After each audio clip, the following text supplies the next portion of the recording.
Gentlemen, welcome back to the Tiege Hanley Starting a Business, Building a Brand vlog. This one, big, super big, number 44. Now, before I get into this, I've got a question for you that's been bothering me. It used to be that on Saturdays when we'd actually publish these videos, I used to get a notification on my phone that, hey, I got a new video by Tiege Hanley. I stopped getting them. Have you guys stopped getting them, or do you still get the notification that we've uploaded? Please, in the comments, let me know. YouTube is so frustrating because just when you think you've got it figured out, they go and change something, or something changes and I'm too stupid to figure out how to fix it. If you're smarter than me and know how to fix my issue or Tiege Hanley's issue, in the comments, let me know that as well. And I feel like this is a perfect segue to jump right back into where we sort of started to go last time, talking about influencer marketing.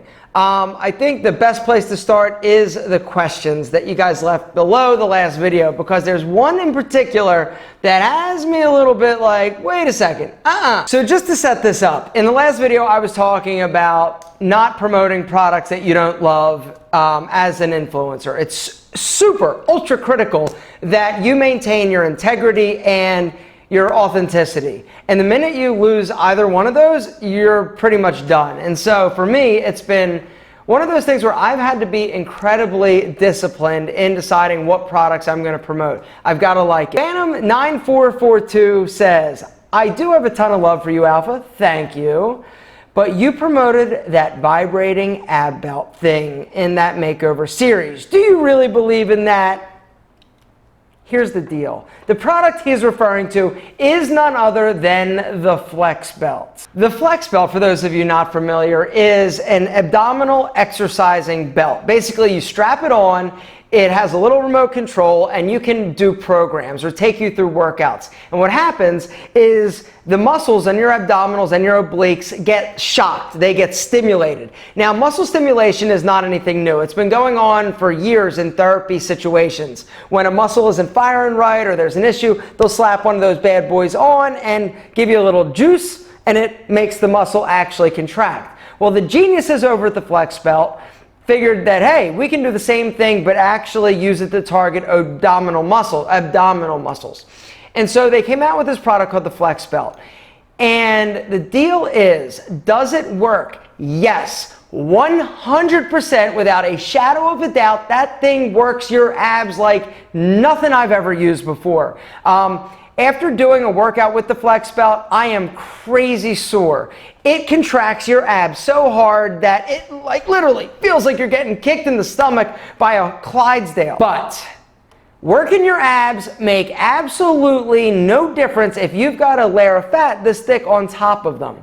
And so, does the Flex Belt do exactly what it says? Yes. Will your abs get a crazy, intense, amazing workout using the Flex Belt? Absolutely. Will you see your abs if you have a crappy diet and you don't exercise or burn the body fat that is laying on top of your abs? No. So do I believe in the Flex Belt? Yes, 100%. Do I think you should buy it if you're not going to diet, or you enjoy working your abs, or you're not going to lose the body fat? No. I'll link that video down in the description if you're curious. It's an oldie. It's been around for like 2 years. And coincidentally, the company, the Flex Belt, bought the rights to that video from me. So they actually now are advertising it on Facebook. Apparently it converts very well. And so they actually bought the rights for basically 12 months from me in order to be able to use that video. You want to know how much they paid me?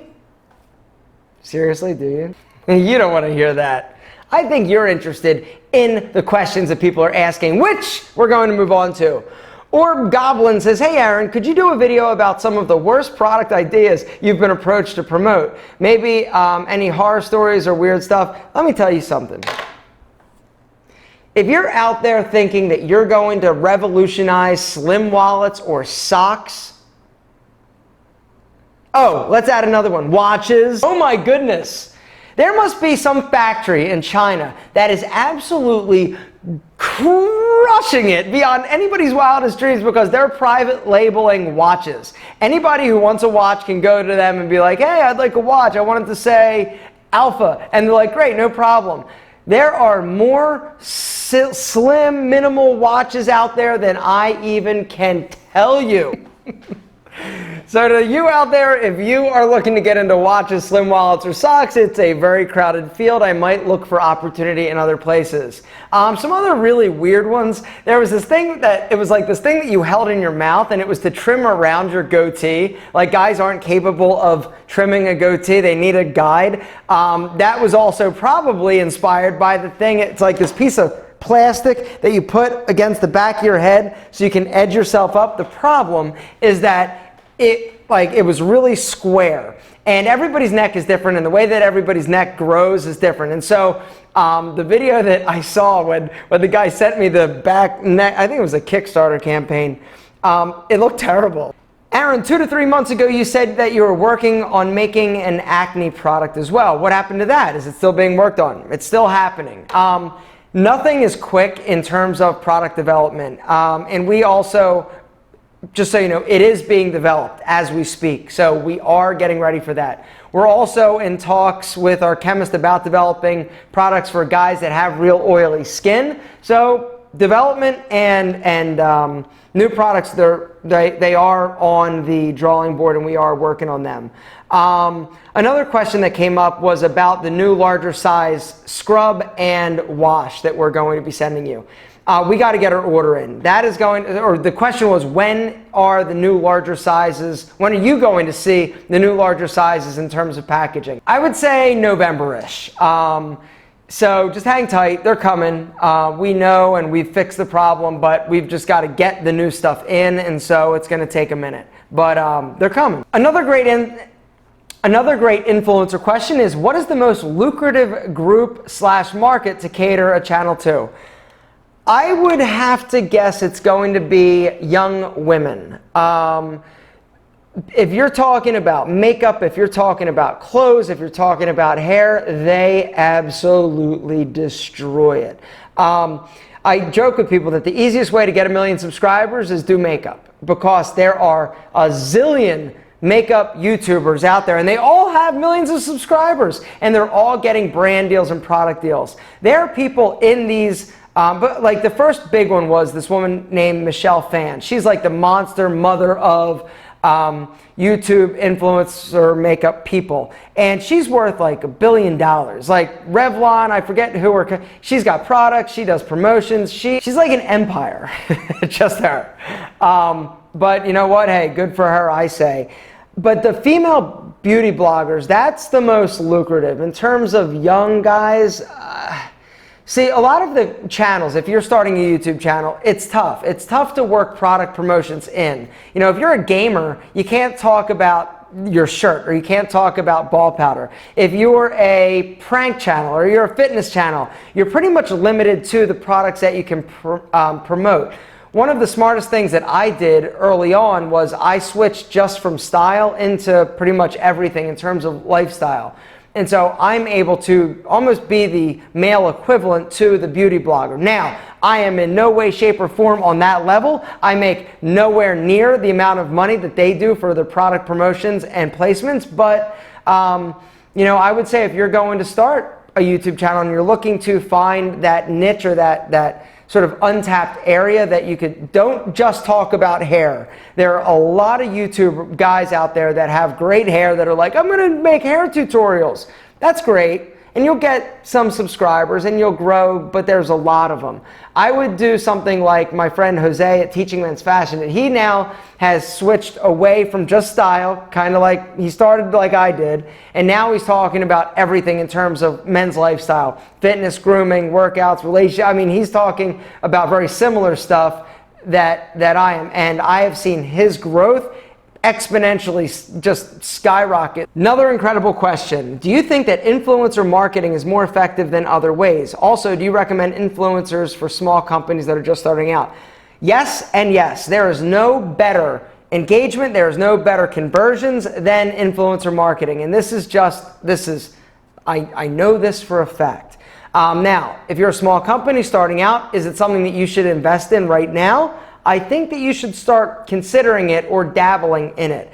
You're not necessarily going to be getting the big influencers right now because they are expensive. But there are smaller people. If you can identify people in the YouTube community that are talking about things that you think your customers would be watching, and they're smaller channels, approach them, send them an email. Most of them will be thrilled for $100, $200 to talk about a product. You just have to make sure that you find the right influencer. But yes, small businesses starting out, get into it. Next question, Alpha, do companies review an influencer's video first before it posts up? Yes. Yes, yes, yes. And this is one of the downsides to influencer marketing. And I will tell you this, you heard it from the horse's mouth. The bigger the company, the bigger pain in the ass they are to work with. I've done promotions for Head and Shoulders. I've done promotions for Chevrolet. I've done big companies. And it never fails. The amount of time and energy and revisions you've got to go through with the bigger companies as opposed to smaller companies that are like this company, like Anson Belt, right?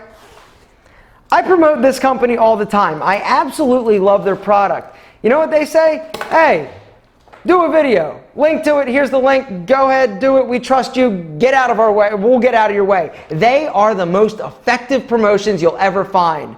But it's the big brands that they've got legal teams. They've got to make sure that everything you say is legally okay so they don't get in trouble. You also need, when you're dealing with big mega brands, like I just did one for Rogaine, there are things that you need to do. Like I was talking about last time in terms of the FTC, is that what it is? Anyway, FTC, they need you to put on the screen, this is a paid advertisement. And a lot of influencers are so leery about actually letting their audience know. And for me, I'm like, it's okay. I would rather be safe than sorry. But yes, you generally do have to submit the video to the brand ahead of time, and they give feedback. One of the issues you have is a lot of times if there are different departments in a company or a brand, and they've got like a marketing person and a PR person, everybody wants to have an opinion, and everybody wants to basically establish value in the company, and so they'll be like, oh, can you change this? It's like they just try to add things. But at the end of the day, what you need to remember, if you're doing influencer marketing, this influencer has an audience for a reason. Trust them. Give them talking points. Let them do what they do best, which is create content. When you start to structure, when you start to script, when you start to get in their way, the promotion sucks. Here's another incredible question, and one that I'm happy to answer. It says, hey Aaron, did you want to become an influencer when you started to make videos, or was it something that you realized you could make money from after doing many videos, views, subscribers, and being approached by companies wanting you to promote their product? P.S. My favorite Tiege product is the scrub. It is incredible. This is a great question. When I started making YouTube videos, I didn't know what a subscriber was. No. And to this day, I would, even if I didn't get paid to do promotions, even if I didn't make money through YouTube in terms of the advertising, you know what I'd be doing? Pretty much every day, making videos, because I love making videos. And the reason I got into this game was to help people. And I mean, the fact that I can make a living at it and I can do it full time, I just feel incredibly fortunate. But I don't for 1 second ever take that for granted. It's taken me like 9 years to get here, but as fast as it has gotten to here, it could be taken away, is my opinion. So every single day, I work as hard as I possibly can and do the best job I possibly can. Do I screw up sometimes? Yes. But ultimately, am I trying my best? Yes. Gnome Soldier 77 says, is your influencer voice what Shark Tank wanted from you when they gave you an offer? This lovely lady here, Barbara Corcoran. Yes, and what she wanted, and the reason she invested on the show, it wasn't in Pete and Pedro, it wasn't in anything other than me being an influencer. And that is, if you missed the episode, long story short, I go out there, pitch Pete and Pedro. It's a great product, it's very profitable, it makes good money, but they didn't want anything to do with that. All of them were like, no, the value is you, and you're you being an influencer. And so ultimately on the show, I took a deal with Barbara, but as soon as I got back, it didn't feel right. And I ended up not taking the deal. The coolest thing that I've got from that is this thing that I keep on my shelf of memorabilia, just so that I can be like, hey, I got an offer from Barbara, I got her card. You want her email address? I'm kidding. I never actually spoke to her, other than on the show. I talked to her people. And so no, it was one of those things where I couldn't do it. I couldn't have somebody else's, financial, future be, not future, that's the wrong terminology, but I couldn't have somebody else incentivized financially by me promoting products. I needed to be the only one that said what I did and didn't promote, because the minute somebody else is like, hey, we got a lot of money from this company, if I look at them like, oh, but I don't like it, I don't want to do it. Oh, you're doing it. I didn't want to get into that situation. And I truly feel that the number one thing that you should be focusing on as an influencer is maintaining your credibility. And so that was too close to risking it. And so I didn't take the deal. And I have been talking for a while. Hopefully this video helps answer some unanswered questions in terms of influencer marketing. It is, if you're not familiar with it and you have a business, you need to get familiar with it, because it's the way that companies are going to be promoting the in-content advertising in the future, because it's so effective and people aren't consuming content the way they used to. They're not watching, television. They're not reading newspapers. They're online, and these companies want to be in front of those eyeballs, and people even can block ads, like banner ads. You can turn it off on Google. You don't even have to see that. But if you're watching content and your favorite influencer is talking about their great glasses, you're going to see that. And so it's incredibly important to get familiar with it, especially if you're a business or have something that you want to be selling to people. I love talking about influencer marketing. If you guys have any questions down in the comments, I am constantly sort of reviewing them and keeping a pulse on them. So ask. Since I'm next week not going to be talking about influencer marketing, I'll do my best to sort of give you some answers in the comment section. But next week I want to talk about Tiege Hanley, because a lot of stuff has been going on. Some good, some bad, nothing that's going to affect the trajectory of Tiege, but we're dealing with some issues, some real issues that are coming up. And so things are still good though. Business is great. Our product packaging should be arriving this week into the US, so that is great. A little bit ahead of schedule. So that is a bonus and awesome.